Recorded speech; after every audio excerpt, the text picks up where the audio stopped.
Good morning to all and Jai Shri Krishna to all. Okay, देखो आज हम लोग देखने वाले, हमने प्रीवियस लेक्चर में क्या देखा था। तो प्रीवियस लेक्चर में हमने देखा था कि न्यूक्लियोफिलिक सब्स्टिट्यूशन रिएक्शंस कैसे होती है। उसमें Rx है वो जैसे एक इनकमिंग न्यूक्लियोफाइल आता है, ओके, और फिर वो रिएक्ट करके जो आउटगोइंग न्यूक्लियोफाइल है वो बाहर निकलेगा और जो इनकमिंग न्यूक्लियोफाइल है वो जो भी हमने R या अल्काइल ग्रुप जो भी लिया है उसके साथ अटैच होता था। क्लियर? और हमने ऐसी बहुत सारी रिएक्शंस देखी थी। आज हम लोग देखने वाले ऐसी दो पर्टिकुलर रिएक्शंस जो कि है SN1 एंड SN2। क्लियर? तो देखो आज का जो हमारा टॉपिक है वो है SN2 रिएक्शंस। तो देखो हम लोग देखते हैं कि SN2 रिएक्शंस क्या है। ओके, तो SN2 रिएक्शंस और ये कैसे होती है वो भी हमको देखना है। ओके, तो देखो SN2 रिएक्शंस क्या है, तो मैं साइन थोड़ी सी ओके यही है। तो देखो SN2 रिएक्शन में क्या होता है, तो वो है बायमोलिक्यूलर, याद रखो बायमोलिक्यूलर न्यूक्लियोफिलिक सब्स्टिट्यूशन रिएक्शन है या bimolecular substitution reactions, substitutions reactions. Okay, तो देखो बायमोलिक्यूलर क्यों है, क्योंकि इसमें एक तो सबस्ट्रेट होता है और दूसरा होता है न्यूक्लियोफाइल। ओके, तो यहाँ पे देखो जो भी हम लोग रिएक्शंस पढ़ने वाले वो उसका पूरा एक पहले पूरी रिएक्शंस लिखेंगे और फिर बाद में हम लोग देखेंगे कि उसके कौन से टॉपिक है। क्लियर? तो देखो रिएक्शंस देखते हैं। तो देखो SN2 रिएक्शन में क्या होता है, तो फर्स्ट ऑफ ऑल मेरे पास एक कीराल कार्बन होना चाहिए। कई बार कीराल कार्बन हो तो भी चलेगा, नहीं होगा तो भी चलेगा। ओके, इसका देखो एक जो वैलेंसी है वो तो मैं हाइड्रोजन से दिखा रहा हूँ, एक जो वैलेंसी है उसको मैं दिखा रहा हूँ R, और दूसरी जो वैलेंसी है उसको मैं दिखा रहा हूँ R डैश से। ओके, ये ऐसा होता है। ये आ गया आपके पास R डैश और उसके साथ कुछ जुड़ा हुआ है हैलोजन। तो ये हमारा क्या है, सबस्ट्रेट है। ध्यान रखो ये क्या हो गया, सबस्ट्रेट। ओके, अब इसकी मैं जो रिएक्शंस है वो किसके साथ करूंगा, तो उसकी रिएक्शंस करूंगा एक स्ट्रॉन्ग न्यूक्लियोफाइल, क्योंकि जब भी हम SN2 रिएक्शंस पढ़ते हैं ना तो उसके अंदर क्या होना चाहिए, स्ट्रॉन्ग न्यूक्लियोफाइल होना चाहिए। तो यहाँ पे लिखो strong nucleophile. Okay, strong NU जिसको हम लोग बोलते हैं। ओके, और स्ट्रॉन्ग न्यूक्लियोफाइल कौन देगा, तो वो है NaOH। NaOH it means OH minus.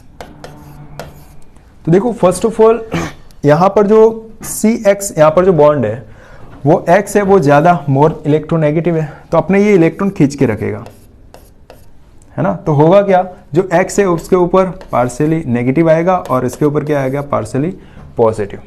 Clear? अब होता क्या है, तो देखो ये जो X है वो यहाँ के जो इलेक्ट्रॉन खींच के रखता है, इसीलिए उसके ऊपर नेगेटिव आता है और यहाँ पर पॉजिटिव है। अब होगा क्या, जो OH है वो यहाँ से डायरेक्ट तो अटैच हो नहीं सकता, क्योंकि ये भी नेगेटिव है ये भी नेगेटिव है, तो दोनों के बीच में क्या हो रहा है, रिपल्सन हो रहा है। तो होगा क्या कि जो ये OH है वो ऐसा पीछे से अटैक करेगा, यहाँ पर इस वाले कार्बन पे पीछे से अटैक करेगा। ओके, तो आपको जो प्रोडक्ट मिलने वाली है वो कैसे होगी, इन्वर्जन होगी। तो देखो जब ये X निकलेगा और साथ में OH जुड़ेगा तो उसके बीच में जो स्टेट होती है उसको हम लोग इंटरमीडिएट स्टेट बोलते हैं या इंटरमीडिएट प्रोडक्ट बोलते हैं, या तो फिर उसको बोलते हैं हम ट्रांजिशन स्टेट। क्लियर? तो देखो मुझे क्या मिलने वाला है, तो यहाँ पे हमको कुछ ऐसा मिलता है, जैसे कि मेरे पास ये हो गया कार्बन, उसके ऊपर एक है हाइड्रोजन, यहाँ पर क्या है, तो यहाँ पर है R और यहाँ पर है R डैश। क्लियर? तो देखो यहाँ पर जो डॉटेड लाइन से मैं जो दिखा रहा हूं ना वो है X जो कि धीरे धीरे निकल रहा है, और यहाँ पर दूसरा क्या है, डॉटेड लाइन से OH जो कि OH है, एड होता जा रहा है। ओके, क्योंकि उसने पीछे से अटैक किया। तो देखो जैसे ये निकलता जा रहा है, OH एड होता जा रहा है, तो मुझे ये पूरे प्लेन में मिल रहा है ऐसे, है ना, फ्री हो गया। अब लास्ट स्टेप में क्या होगा, तो कि यहाँ पे पूरा X है वो बाहर निकल जाएगा और मुझे प्रोडक्ट में क्या मिलेगा, तो देखो प्रोडक्ट मुझे इन्वर्सन मिल रही है। पहले कैसे थी, इस तरफ जैसे कोई अम्ब्रेला होती है ना, इस तरफ खुली हुई है, और जैसे है ना जोर से कोई हवा बीजी चली तो क्या हो जाएगा, वो पूरा उल्टा हो जाएगा। तो देखो मुझे यहाँ पर भी क्या मिल रहा है, उल्टी, यानी कि इन्वर्सन प्रोडक्ट मिल रही है। देखो कार्बन यहाँ पर है, ओके, इसके साथ ये जो ग्रुप है ना वो पूरे उल्टे हो जाएंगे। कैसे, तो देखो यहाँ पर होगा हाइड्रोजन, यहाँ पर क्या हो जाएगा R, और यहां पर आपको मिलेगा R डैश। क्लियर। और यहां पर क्या अटैच हो गया, OH। देखो क्योंकि यहां से उसने पीछे से अटैक किया था, है ना, तो मुझे प्रोडक्ट ये वाली पूरी उल्टी हो गई और यहां पर मुझे क्या मिल रहा है, इन्वर्सन। ओके, तो प्रोडक्ट में मुझे मिलेगा इन्वर्जन। तो बस ये होती है SN2 रिएक्शंस। देखो फर्स्ट ऑफ ऑल इसके अंदर हम लोगों को क्या समझना है, तो ये जो SN1 SN2 रिएक्शंस है वो एक स्टेप में हो रही है, it means one step reaction है, वन स्टेप रिएक्शंस। ओके, दूसरा उसमें जो सबस्ट्रेट और न्यूक्लियोफाइल दोनों साथ में पार्टिसिपेट कर रहे हैं। ओके, तो उसका जो रेट होगा वो किसके ऊपर डिपेंडेड है, तो दोनों के ऊपर, यानी कि सबस्ट्रेट और न्यूक्लियोफाइल, है ना। तो देखो यहाँ पे क्या हो जाएगा, rate is equal to, chemical kinetics में पढ़ा है सबने, है ना, के। यहाँ पर क्या होगा, ये वाला सबस्ट्रेट, इट मीन्स उसको मैं R और X से दिखा रहा हूँ। ओके, और साथ में क्या आ जाएगा, न्यूक्लियोफाइल, तो ये हो गया न्यूक्लियोफाइल। और इसके ऊपर जो ऑर्डर होगा वो कितना है, 1 1। ओके, तो ऑर्डर ऑफ रिएक्शंस कितना हो जाएगा, 1 + 1 = 2। तो याद रखना, order of reactions, order of reactions जो कि क्या होने वाला है, क्योंकि ऊपर जो होता है ना पावर में, उनका हम लोग क्या करते हैं, एडिशन करते हैं। तो 1 + 1 टोटल कितना हो जाएगा, 2। तो SN2 रिएक्शन के लिए उसका ऑर्डर ऑफ रिएक्शंस कितना होगा, 2 होगा। क्लियर, ये समझ में आ गया। तो देखो ये सिंपल SN2 रिएक्शंस है। क्लियर, देखो हम लोग थोड़ा आगे चलते हैं, उसके अंदर ही थोड़े कुछ और पॉइंट्स लेते हैं, जैसे कि और पॉइंट में क्या हो सकता है, तो देखो यहाँ का जो रेट है वो किसके ऊपर डिपेंडेड है, तो दोनों के ऊपर, कि कैसा न्यूक्लियोफाइल है और कैसा सबस्ट्रेट है। क्लियर, तो dependent on substrate, concentration of substrate और न्यूक्लियोफाइल। क्लियर, दूसरा हम लोग इसके अंदर क्या देखते हैं, तो देखो रेट ऑफ रिएक्शंस, उसकी जो रिएक्टिविटी है SN2 की, उसको हम बोलते हैं rate of reactions, rate of reactions.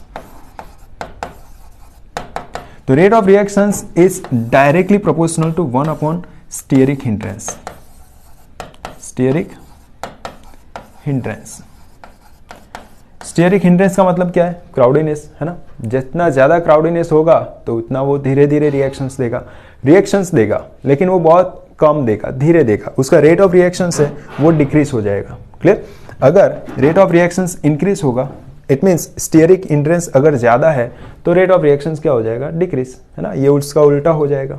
Clear, उसके बाद हम लोग देखते हैं उसके अंदर एक और थर्ड पॉइंट, कि जो SN2 रिएक्शंस है उसके लिए क्या है, कि अल्काइल ग्रुप में 1 डिग्री में, 2 डिग्री में, 3 डिग्री में कैसा होगा। तो देखो इसके देखो मैंने यहाँ पे क्या दिखाया था, कि कोई एक किराल कार्बन होना चाहिए, है ना, यहाँ पर।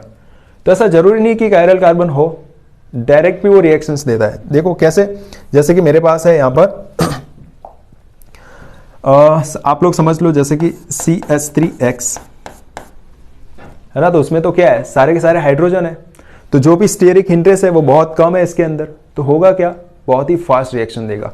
तो CH3X में सबसे फास्ट रिएक्शंस होगी, इसके बाद 1 डिग्री में, इसके बाद 2 डिग्री में, एंड देन 3rd डिग्री में। ओके, तो ये ऑर्डर याद रखना कि CH3X है उसके अंदर सबसे ज्यादा और फास्ट रिएक्शंस होगी। ओके, इसके बाद 1 डिग्री तो याद रखो, अगर आपके पास प्योर 1 डिग्री है तो वो ऑलवेज आपको क्या देगा, SN2 रिएक्शंस। क्लियर, आपके पास अगर प्योर 1 डिग्री है तो ऑलवेज SN2 रिएक्शंस देगा। दूसरा, आपके पास सॉल्वेंट कौन से होने चाहिए, याद रखो सॉल्वेंट के लिए। ओके, तो सॉल्वेंट ऐसे कौन से जो आपके पास होने चाहिए, तो देखो इसको मैं थोड़ा निकाल देता हूं यहां पर।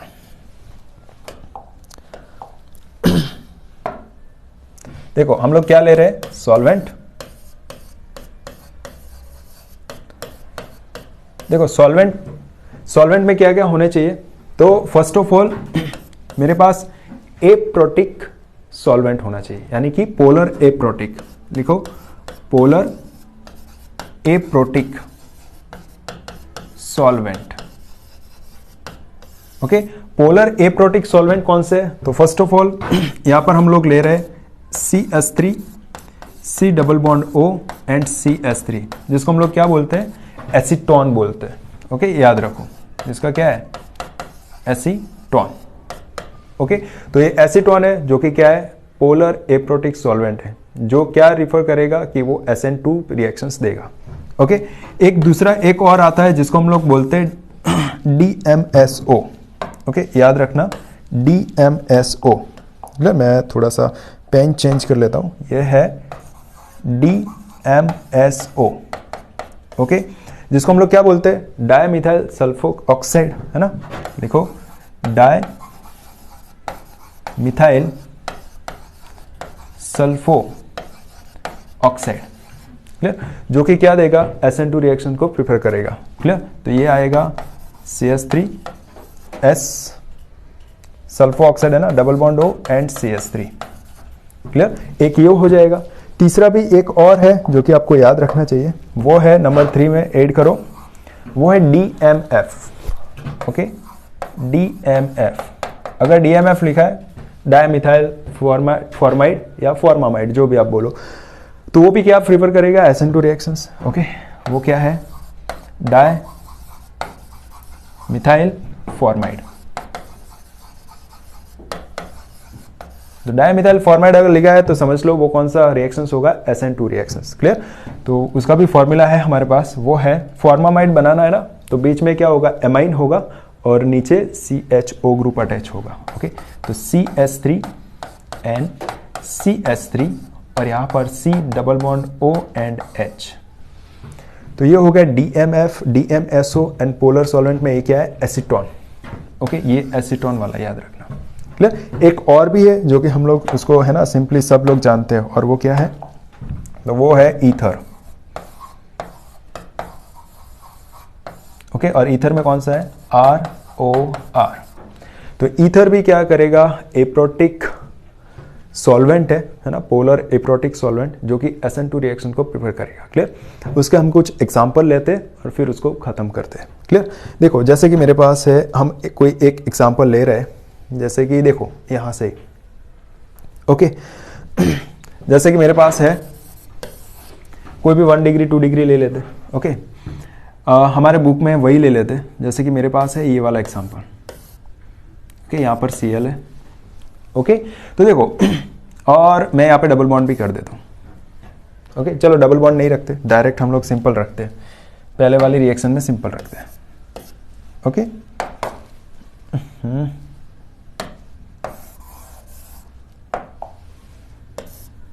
क्लियर, तो देखो ये क्या हो जाएगा, 1 डिग्री हमारा, है ना, यहां से देखो एक कार्बन जिस कार्बन के साथ जुड़ा है वो कैसा है, 1 डिग्री है ना। तो देखो अगर मैंने यहां पर क्या लिखा है, OH माइनस, और वो भी कैसा है, स्ट्रॉन्ग, तो आपको देखने की कुछ जरूर नहीं है, क्योंकि 1 डिग्री है, वो ऑलवेज क्या देगा, कौन सी रिएक्शन फास्ट होगी, SN2 रिएक्शंस। तो देखो ये SN2 रिएक्शंस फास्ट देगा, और आपको क्या मिल जाएगा यहां पर, OH। ओके, तो बस ये हो गया SN2 रिएक्शन, सिंपल। लेकिन अगर आपको ऐसा कुछ दिया गया है, ध्यान रखना, जैसे कि मेरे पास है ये वाला, ओके, 2 डिग्री लेते हैं, जैसे कि यहां पर मैं ऐड करता हूं Cl। क्लियर, तो अब क्या हो जाएगा, 2 डिग्री है, तो हम लोग ऐसा देख नहीं सकते कि वो SN1 देगा या SN2 देगा, है ना, SN1 अभी बाकी है। लेकिन फिर भी मैं आपको यहाँ पे बता दूं कि इसके लिए हमको पूरा एक एप्रोटिक सॉल्वेंट चाहिए, तभी पता चलेगा। ओके, तो देखो यहाँ पर क्या होता है कि हम लोग लिखते हैं एक तो OH माइनस, ओके, और दूसरा क्या लिखते हैं, यहाँ पर एसीटोन लिख सकते हैं या DMF लिख सकते हैं, है ना। तो ये भी क्या करेगा, SN2 रिएक्शंस देगा, और प्रोडक्ट में क्या मिलेगा आपको, तो यहां से OH। ओके, ध्यान रखना, यहां से आपको क्या मिलेगा, OH मिल जाएगा। तो देखो ये सिंपल SN2 रिएक्शंस है।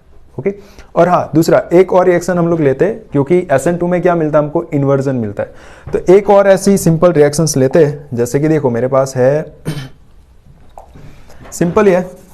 ओके, ये रहा, ऐसे नहीं लेते, वो वेज वाला लेते हैं।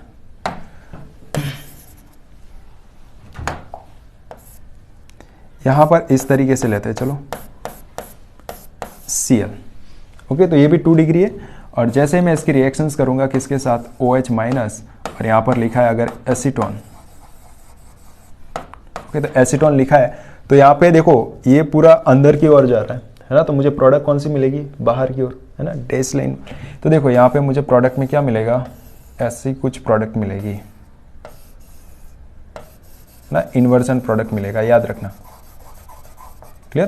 तो इन्वर्जन प्रोडक्ट में मुझे क्या मिल जाएगा यहाँ पर, OH। सिंपल है। तो देखो ये हो गया हमारे पास SN2 रिएक्शंस। ओके, ध्यान रखना अच्छी तरीके से। ओके, और पूरे पॉइंट्स हम लोगों ने कौन से देखे, एक बार मैं फिर से रिवाइज करवा देता हूँ। फर्स्ट ऑफ ऑल ये कैसी है, तो कि एक 1 स्टेप रिएक्शन है, 1 step reactions. Okay, SN2 reactions 1 step reactions है। नंबर 2, ये दोनों पे डिपेंडेड है, कौन से, तो जो भी सबस्ट्रेट और न्यूक्लियोफाइल दोनों पे डिपेंडेड है, इसलिए उसका रेट क्या हो जाएगा, rate is equal to K into R into X⁻⁴, और जो उसका न्यूक्लियोफाइल है नेगेटिव, उसके ऊपर भी 1। ओके, दूसरा हम लोगों ने क्या देखा कि उसका जो रेट ऑफ रिएक्शन है वो directly proportional to 1 upon steric hindrance, है ना। तो rate of reactions directly proportional to 1 upon steric hindrance. Okay, तो इसके ऊपर डिपेंडेंट रहेगा। ओके, ये R है। ओके, तो स्टेरिक हिंड्रेंस, क्लियर। जितना ज्यादा क्राउडीनेस होगा, तो देखो हम लोग ऐसा समझते हैं, क्योंकि हमने ऑर्डर्स में क्या लिखा था, ये लिखा था कि यहाँ पर CH3X है, तो उसमें सबसे ज्यादा, फिर 1 डिग्री, फिर 2 डिग्री और फिर 3 डिग्री। तो देखो 3 डिग्री में रिएक्शंस तो दे रहा है, लेकिन वो बहुत कम या धीरे देगा, है ना। रेट ऑफ रिएक्शन है वो डिक्रीज हो जाएगा क्योंकि क्राउडीनेस है। वैसे SN2 पढ़ोगे तो 3 डिग्री वाला सबसे ज्यादा आएगा। ओके, तो उसमें क्या है वो हम तब देखेंगे। ओके, तो ये उसके कुछ पॉइंट्स है जो कि आपको अपने ध्यान में रखने हैं। ओके, तो देखो यहाँ पे ये SN2 खत्म हो गया। ओके, और इसके बाद वाला जो टॉपिक है उसमें हम लोग देखेंगे SN1, क्लियर। तो देखो यहाँ पर ये हो गया, क्लियर। एक बार मैं फटाफट पूरा नीचे लाके रिवाइज करवा देता हूँ। ओके, कि हमने क्या क्या पढ़ा है। ओके, एक बार रिएक्शन ही देख लेते हैं।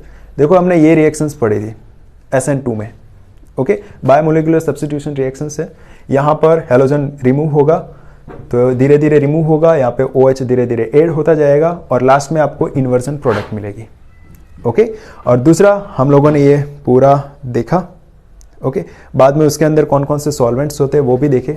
तो अगर साथ में अगर ऐसे कुछ सॉल्वेंट लिखे हैं तो समझ लेना कि वो कौन सी रिएक्शंस देगा, SN2 रिएक्शंस देगा। ओके, और ये रहे उसके कुछ एग्जांपल्स, क्लियर। कि ये 1 डिग्री है, स्ट्रॉन्ग OH अगर यूज किया है तो सिंपली SN2 रिएक्शंस देगा, वहां पे OH ऐड हो जाएगा। ओके, 2 डिग्री है तो आपको कुछ एप्रोटिक सॉल्वेंट की जरूरत पड़ेगी, तो उसे पता चलेगा कि वो SN2 रिएक्शंस देगा। ओके, और लास्ट में ये वाली प्रोडक्ट है जो कि आपको इन्वर्जन प्रोडक्ट मिलती है, क्लियर। तो देखो आज का जो टॉपिक है वो हम यहाँ पर खत्म करते हैं और लास्ट में ये हमने पूरा कंक्लूजन देखा, क्लियर। और उसके बाद जो हम लोग टॉपिक देखेंगे वो कौन सा है, तो कि SN1 होगा। ओके, तब तक के लिए मिलते हैं, चलो।